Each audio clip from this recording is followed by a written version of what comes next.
Ice and fire के last episode में हमने देखा था कि रोंग यांग न्यानविंग को अपने साथ एक जगह लेकर आ गई थी। यहाँ पर उन्होंने उससे पूछा था कि तुम्हारे जीतने के कितने चांसेस हैं, जिस पर न्यानविंग कहता है कि 90%। इस पर रोंग यांग कहते हैं कि मैं भी तुम्हारे यह 10% चांसेस को बढ़ाने के लिए यहाँ आया हूँ। और फिर उन्होंने उसे थाउजेंड ऑफ फैंटेसी डोमेन और उस डोमेन के अंदर मौजूद इनर डोमेन के बारे में बताया और साथ ही उस डोमेन को किस प्रकार से ब्रेक करना है उसके बारे में भी बताया था। और फिर उन्होंने न्यानविंग को रोंग परिवार के बारे में काफी सारी बातें बताई और साथ ही उन्होंने ब्लड लाइन सेक्ट के बारे में उसे बताया था और उसे उसका एक टोकन दिया था। फिर अगले दिन रोंग मिंग और रोंग जी के बीच फाइट होने वाली थी, परंतु रोंग जी ने खुद ही हार मान ली थी। आइस एंड फायर के एपिसोड 136 में हम देखते हैं रोंग जी कहता है कि मैं इस राउंड में स्वयं अपनी हार मानता हूँ। यह देखकर एम्परर कहते हैं कि रोंग यांग यह सब क्या है। इस पर रोंग यांग बताते हैं कि महाराज यह सब डार्क पावर से रिलेटेड है। यह सुनकर एम्परर कहते हैं कि तो फिर तुम यथाशीघ्र इसका पता लगाओ। तभी रोंग फे अनाउंस करते हैं कि अब इस राउंड का विनर है न्यानमिंग। न्यानमिंग कहता है कि तुम्हारा धन्यवाद। रोंग फे कहता है कि परंतु अब हमें अगले मैच की तैयारी करनी होगी। दूर बैठी लान को यह पता चलता है तो वह कहती है कि यह कैसे हो सकता है, उसने यूं ही हार क्यों मान ली। शायद ऐसा हो सकता है कि उन लोगों को कलेक्टिंग एनर्जी के बारे में पता चल गया हो। मुझे वापस जाकर इसके बारे में रिपोर्ट देनी होगी। अब हम रात में देखते हैं जहां मूरोंग के पास एक व्यक्ति आता और कहता है कि यंग मास्टर हमारे लोग तैयार हैं, अब मैं जा रहा हूं। और यह कहकर वह वहां से चला जाता है। तभी मू जिंग कहती है कि क्या सचमुच तुम ऐसा करने वाले हो? न्यानमिंग ने तो हमारी मदद की थी। मूरोंग कहता है कि बिल्कुल इसीलिए क्योंकि उसने हमारी मदद की थी तभी मुझे रियलाइज हुआ कि उसने तो मैजिक पावर में महारत हासिल कर ली है। वह तो टेरिफाइंग लेवल तक पहुंच गया है। मैं तो उसके सामने भी खड़ा नहीं हो सकता। अगर हमें कंपटीशन जीतना है तो ऐसे लोगों से निपटने के केवल दो ही रास्ते हैं, या तो उनके साथ काम करो या फिर उन्हें खत्म कर दो। यह सुनकर मू जिंग सोच रही होती है कि यह तो गलत है, अब मुझे जल्द ही जाकर उन लोगों को रोकना होगा। वहाँ से बाहर की ओर जाने लगती है। तभी मू रोंग कहता है कि तुम कहाँ जा रही हो? इस पर मू जिंग कहती है कि मैं यही ताजी हवा खाने जा रही हूँ। और यह कहकर वह वहाँ से चली जाती है। इधर हम कुछ लोगों को देखते हैं जो कि न्यानविंग को चारों तरफ से घेर लेते हैं। न्यानमिंग रास्ते पर चल रहा होता है। तभी वह लोग न्यानमिंग पर अटैक कर देते हैं, परंतु न्यानमिंग अटैक करके उन लोगों को पीछे कर देता है। न्यानमिंग कहता है कि तुम लोग कौन हो? इस पर वह व्यक्ति कहता है कि हम मूरोंग के आदमी हैं। यदि तुम लॉन्ग माओ एम्पायर को हमेशा ही सर्व करने के इच्छुक हो तो फिर हम तुम्हारे साथ दुर्व्यवहार नहीं करेंगे। यदि यह सुनकर न्यानमिंग कहता है कि यदि मैं मना कर दूं तो क्या? इस पर वह सैनिक कहता है कि तुम्हें इस अवसर के लिए अपने आप को सम्मानित महसूस करना चाहिए था। इस पर न्यानमिंग कहता है कि जाओ और मूरोंग को बता दो कि मैं लॉन्ग एम्पायर को कभी भी सर्व नहीं करूंगा। यह सुनकर वह लोग कहते हैं कि अब तुम हमें दोष मत देना। और अब वह सभी लोग एक साथ न्यानमिंग पर अटैक करने के लिए आगे बढ़ रहे होते हैं। तभी मू जिंग न्यानमिंग के सामने आती हुई कहती है कि सभी लोग यहीं रुक जाओ। अब न्यानमिंग मू जिंग से कहता है कि मू जिंग क्या तुम मुझे स्पष्ट रूप से बताओगी कि ये लोग यहाँ क्या करने आए हैं? जिंग बताती है कि इन्हें रोकने के लिए ही मैं यहाँ आई हूँ, मुझे माफ करना न्यानमिंग। वह बताती है कि मू रोंग चाहता है कि लिंगमू एम्पायर के लिए तुम काम करो और मुझे भी आशा है कि तुम हमारे साथ लिंगमू एम्पायर चलो। वह न्यानमिंग से कहती है कि न्यानमिंग मैं तुमसे अनुरोध कर रही हूँ, यदि तुम्हें भविष्य में मेरी जरूरत हो तो बिना हिचकिचाहट के यह सब भूलकर मुझसे मदद मांग सकते हो। और मुझे उम्मीद है कि अभी तुम मेरी मदद करोगे। मूरोंग को रियलाइज कराने में कि वह लिंगमू एम्पायर को खुद प्रोटेक्ट करने के लिए खुद पर भरोसा कर सकता है। इस पर न्यानमिंग कहता है कि ठीक है, मैं तैयार हूँ तुम्हारी मदद करने के लिए, लेकिन हमें उसे समझाने के लिए कोई रास्ता ढूंढना होगा,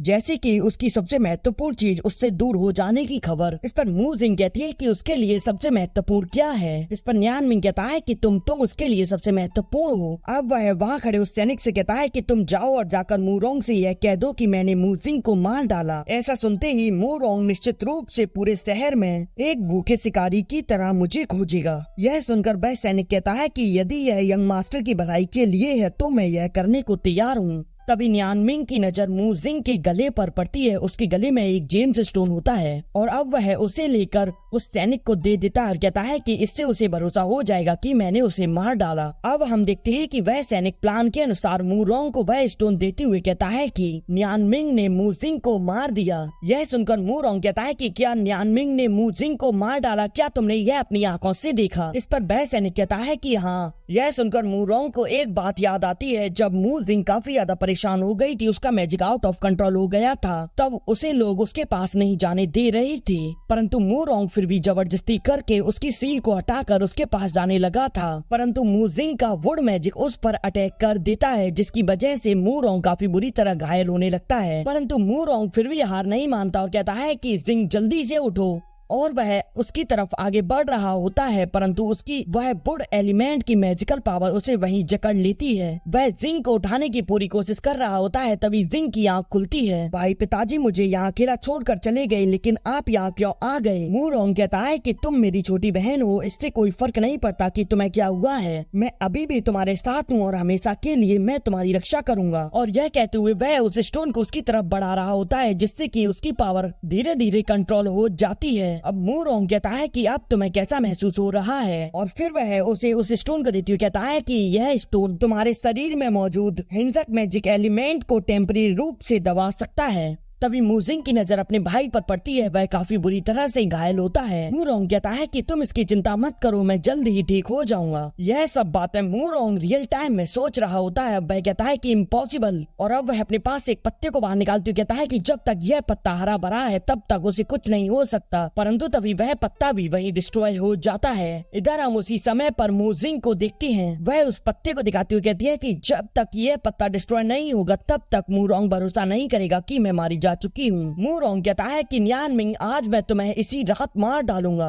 और अब वह पूरी सिटी में पागलों की तरह उसे इधर उधर ढूंढवा रहा होता है। वह अपने सोल्जर से कहता है कि चाहे पूरे शहर को उलट पुलट कर दो, परंतु आज मुझे उसे खोज कर दो। तभी उसका सैनिक उसके पास आता है और कहता है कि हमारे सैनिकों ने न्यानमिंग को वहाँ पकड़ लिया है, मास्टर आप वहाँ चलिए। इधर उसके सैनिकों ने न्यानमिंग को इधर बंदी बना रखा होता है। तभी मूरोंग काफी स्पीड से वहाँ आता है और अब वह उसे मारने वाला होता है, परंतु उसके सैनिक उसे पकड़ लेते हैं। तो तभी वह अपने आप को छुड़ाकर अपने सैनिक से एक स्वॉर्ड लेकर न्यानमिंग पर अटैक कर देता है, परंतु न्यानमिंग उसे उल्टा पकड़ लेता है। और अब वह वहाँ खड़े सैनिक से कहता है कि अगर किसी ने भी एक कदम आगे बढ़ाया तो इसकी गर्दन धड़ से अलग। परंतु मूरोंग कहता है कि तुम मेरी चिंता मत करो, इसे मार डालो। अपने लोगों पर चिल्लाते हुए कहता है कि तुम लोग खड़े खड़े मेरा मुंह क्या देख रहे हो, इस पर हमला करो। न्यानमिंग कहता है कि मैं मूजिंग को मारने में सक्षम था, तो फिर तुम्हारे आदमियों द्वारा कैसे पकड़ा जा सकता हूँ? यह सुनकर मूरोंग कहता है कि अच्छा, तो तुमने जानबूझकर मुझे इस ट्रैप में फंसाया है। न्यानमिंग कहता है कि बिल्कुल, मैंने न केवल मूजिंग को मार डाला, अब मैं तुम्हें भी मार दूंगा, लेकिन मैंने यह नहीं सोचा था कि तुम इतने कमजोर हो। यह सुनकर गुस्से में मूरोंग अपनी पावर को एक्टिवेट करके उससे पीछे कर देता है और कहता है कि मैं तुम्हें मार दूंगा। न्यानमिंग उसे भड़काता है और कहता है कि तुम्हारी यह ताकत तुम्हारी बहन की सुरक्षा के लिए पर्याप्त नहीं है, फिर भी तुम मेरी जान लेना चाहते हो। मूरोंग कहता है कि अपना मुंह बंद रखो, और यह कहकर वह उस पर अटैक करे जा रहा होता है, परंतु न्यानमिंग तो उसके अटैक को आसानी से डिस्ट्रॉय कर देता है।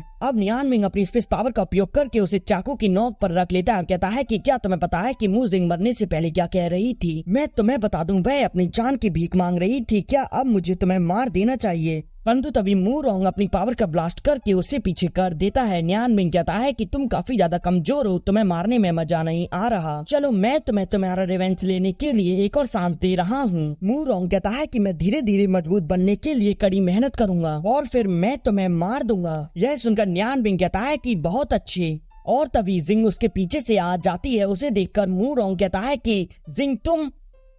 मूजिंग कहती है कि भाई, यह न्यानमिंग और मेरा प्लान था आपको एहसास कराने के लिए कि आप भी अपने साम्राज्य के लिए लड़ सकते हो, स्वयं उसकी सेवा कर सकते हो। मूरोंग तो उसके गले लग जाता है। मूजिंग कहती है कि भाई, मैं तुम्हें इतना कष्ट नहीं देना चाहती थी। तभी न्यानमिंग कहता है कि मूजिंग तुम्हें लेकर काफी ज्यादा चिंतित थी, मुझे आशा है कि तुम उससे निराश नहीं करोगे। मूरोंग कहता है कि जिंग मुझे माफ करना, और अब वह न्यानमिंग से माफी मांगता है। न्यानमिंग कहता है कि मैं तुम्हें माफ कर रहा हूँ, परंतु तुमने जो कहा है तुम्हें वही करना है। अब हम इधर देखते हैं जहाँ लान और फेई दोनों ही डीमन से मिलने आ गए थे, और फेंगनू भी उनका पीछा करते हुए छुपते हुए उन्हें देख रही थी। लान पिंगचाओ को एक जेम्स स्टोन देते हुए कहती है कि शायद उन लोगों को इसके बारे में पता चल गया है, उन्होंने सभी जेम्स स्टोन को डिस्ट्रॉय कर दिया, वहाँ सिर्फ यही बचा था। इस पर पिंगचाओ गुस्सा होती कहता है कि मुझे नहीं पता कि तुम्हें क्या करना है, तो मुझे पता है कि तुम्हारी बहन हमारे पास है और मैं उसके हाथ पैर काट सकता हूँ। इस पर फेई कहती है कि तुम ऐसा मत करना, मैं तुमसे माफी मांगती हूँ, अगली बार डेफिनेटली मैं काफी सारे स्टोन लेकर आऊंगी। सुनकर पिंगचाओ कहता है कि अब जाओ। यह सुनकर फेई वहाँ से जाने लगती है।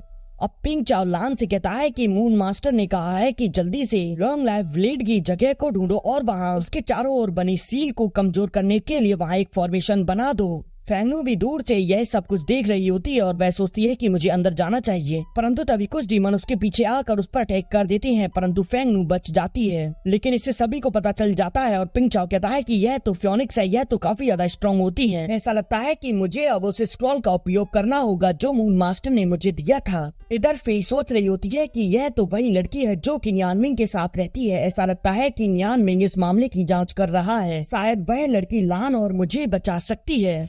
और इसी के साथ यह एपिसोड एंड हो जाता है।